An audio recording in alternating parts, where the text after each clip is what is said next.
Hi, Eat Clean and Get Fit in the vlog swagatham. Innathe Wednesday healthy recipe nu parayunnathu oats kondu undakkan pattuna oru idli aanu. Idu nammade sadharana ari idliyude athrayum taste undennonu njan parayunnilla. Pakshe ennalum kolapponnilla. Ipo nammal sadharana oru weight loss diet okke follow cheyyunna oralana allengil oru healthy lifestyle okke follow cheyyunna oralaanennundengil avarude daily menu il edakkokke include cheyan pattiya oru idliyude veroru version. റെസിപ്പിയിലോട്ട് കിടക്കുന്നതിന് മുന്നേ തന്നെ നമ്മൾ വേറൊരു channel തുടങ്ങിയിട്ടുണ്ട് healthy recipes എന്ന് പറഞ്ഞുകൊണ്ട് just healthy recipes മാത്രം share ചെയ്യുന്നതിന് വേണ്ടിയിട്ട് ഞാൻ അതിൻ്റെ ലിങ്ക് താഴെ ഡിസ്ക്രിപ്ഷൻ ബോക്സിൽ കൊടുക്കാം. നിങ്ങളിപ്പോൾ ഒരു വെയിറ്റ് ലോസ് ഡയറ്റ് ഫോളോ ചെയ്യുന്ന ഒരാളാണെന്നുണ്ടെങ്കിൽ നിങ്ങൾക്ക് എന്തായാലും ആ ചാനൽ ഉപകാരപ്പെടും. നമ്മൾ വെയിറ്റ് ലോസിന് ഉതകുന്ന ഹെൽത്തി ആയിട്ടുള്ള ഫുഡ് റെസിപ്പീസാണ് ആ ചാനലിൽ കൊടുക്കുന്നത്. പിന്നെ ഞാൻ ഇവിടെ വന്നിരുന്ന് സംസാരിച്ച് വെറുപ്പിക്കുന്നതൊന്നും ആ ചാനലിലില്ല. പെട്ടെന്ന് ക്യുക്കായിട്ട് നിങ്ങൾക്ക് വീഡിയോ കിട്ടും, 2 മിനിറ്റ് 3 മിനിറ്റ് ഒക്കെ. പിന്നെ വേറൊരു ഗുണം കൂടിയുള്ളത് ഓരോ റെസിപ്പീസിൻ്റെ അവസാനം അതിൽ ന്യൂട്രീഷൻ ഫാക്റ്റും എഴുതി കാണിക്കും. അതായത് എത്ര കാലറീസ് ഉണ്ട്, എത്ര പ്രോട്ടീൻ ഉണ്ട്, എത്ര കാർബൺ ഉണ്ട്, എത്ര ഫാറ്റ് ഉണ്ട് എന്നുള്ളത്. അപ്പോൾ നിങ്ങൾ വെയിറ്റ് ലോസ് ഡയറ്റ് ഫോളോ ചെയ്യുന്ന ഒരാളൊക്കെ ആണെന്നുണ്ടെങ്കിൽ ആ ചാനലും കൂടെ ഒന്ന് നോക്കുക. നിങ്ങൾക്ക് എന്തെങ്കിലും സജഷൻസ് ഒക്കെ ഉണ്ടെങ്കിൽ പറയാം. അപ്പോൾ നമുക്ക് ഈ ഓട്സ് ഇഡ്ഡലി എങ്ങനെയാണ് ഉണ്ടാക്കുന്നതെന്ന് കണ്ടു നോക്കാം. ഓട്സ് ഇഡ്ഡലി ഉണ്ടാക്കുന്നതിന് വേണ്ടിയിട്ട് ഇതൊരു 1/4 കപ്പ് ഉഴുന്ന് ഒരു 3-4 മണിക്കൂർ സോക്ക് ചെയ്തതിന് ശേഷം ഡ്രെയിൻ ചെയ്ത് വച്ചേക്കുന്നതാണ്. ഇതിന് മിക്സിയുടെ ജാറിലോട്ട് ചേർത്തതിന് ശേഷം വല്ല 1-2 ടേബിൾ സ്പൂൺ വെള്ളം ചേർത്ത് നല്ല പേസ്റ്റ് പോലെ അരച്ചെടുക്കുക. വെള്ളം ആവശ്യമുണ്ടെങ്കിൽ മാത്രം ചേർത്ത് കൊടുത്താൽ മതി കേട്ടോ. ചാടി കയറി ഇങ്ങനെ കുറേ വെള്ളമൊന്നും ഒഴിച്ചു കൊടുത്തേക്കരുത്.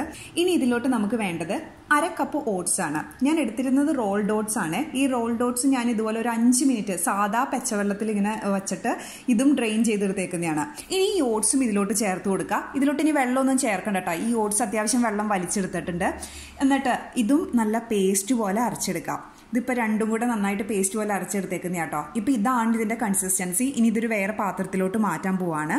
ഇനി ഇതിലോട്ട് ഞാൻ ചേർക്കാൻ പോകുന്നത് ആവശ്യത്തിന് ഉപ്പ്. ഇനി ചേർക്കേണ്ടത് 2 ടേബിൾ സ്പൂൺ കട്ട തൈരാണ്. ഇനി ഇതെല്ലാം കൂടെ നന്നായിട്ട് മിക്സ് ചെയ്യുക. ഈ തൈര് കൂടെ ചേർക്കുമ്പോൾ ഉണ്ടല്ലോ ഇതിൻ്റെ കൺസിസ്റ്റൻസി ഇച്ചിരി ലൂസാവും. അപ്പോൾ നിങ്ങൾ ചാടിക്കയറി നേരത്തെ പറഞ്ഞോണം തന്നെ കുറേ വെള്ളം ചേർത്തേക്കരുത്.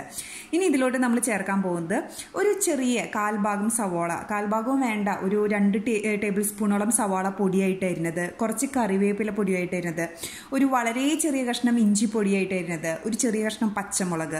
ഇനി ഇതെല്ലാം കൂടെ ചേർത്തതിന് ശേഷം വീണ്ടും നന്നായിട്ട് മിക്സ് ചെയ്യുക. ഇനി ഇതിലോട്ട് നമ്മൾ ചേർക്കാൻ പോകുന്നത് കായത്തിൻ്റെ പൊടിയാണ്. ഇത് ഒരു 2 നുള്ളു മതി കേട്ടോ.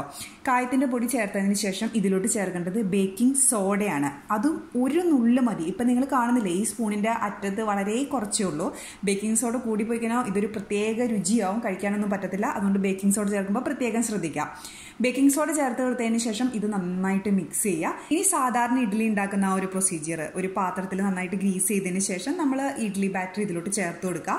ഇഡ്ഡലി ബാറ്റർ ചേർത്ത് കൊടുത്തതിന് ശേഷം ഞാൻ ഇതിൻ്റെ മുകളിലോട്ട് ഇച്ചിരി സവോള ഇടുന്നുണ്ട് കേട്ടോ. ഒരു വേറൊരു ടേസ്റ്റ് കിട്ടാൻ വേണ്ടിയിട്ടാണ്. ഈ ഉത്തപ്പൊക്കെ ഇഷ്ടമുള്ളവർക്ക് ഈ ഒരു ടേസ്റ്റും ഇഷ്ടപ്പെടും. എന്നിട്ട് സ്റ്റീം ചെയ്തെടുക്കുക. ഞാനൊരു 12 മിനിറ്റോളമാണ് കേട്ടോ അടുപ്പത്ത് വെച്ചത്, മൂടി വെച്ചത്. അതിനുശേഷം ഫ്ലെയിം ഓഫ് ചെയ്തു. ഇത് പുറത്തെടുത്ത് വെച്ച് ഇതൊന്ന് ചൂടാറാൻ വെച്ചു. ചൂടാറിയതിന് ശേഷം ഒരു സ്പൂൺ വെച്ച് നമുക്ക് ഇതുപോലെ കുത്തിയെടുക്കാം. നമുക്കിതൊരു ചട്നിയുടെ ഒപ്പം തന്നെ സെർവും ചെയ്യാം, ചട്നിയോ സാമ്പാറോ. ഇതിൻ്റെ ഉള്ളിൽ നമ്മൾ സാധാരണ ഇഡ്ഡലിയുടെ പോലെ ഭയങ്കര ഫ്ലഫി ആയിരിക്കും, അങ്ങനെയൊന്നുമല്ല.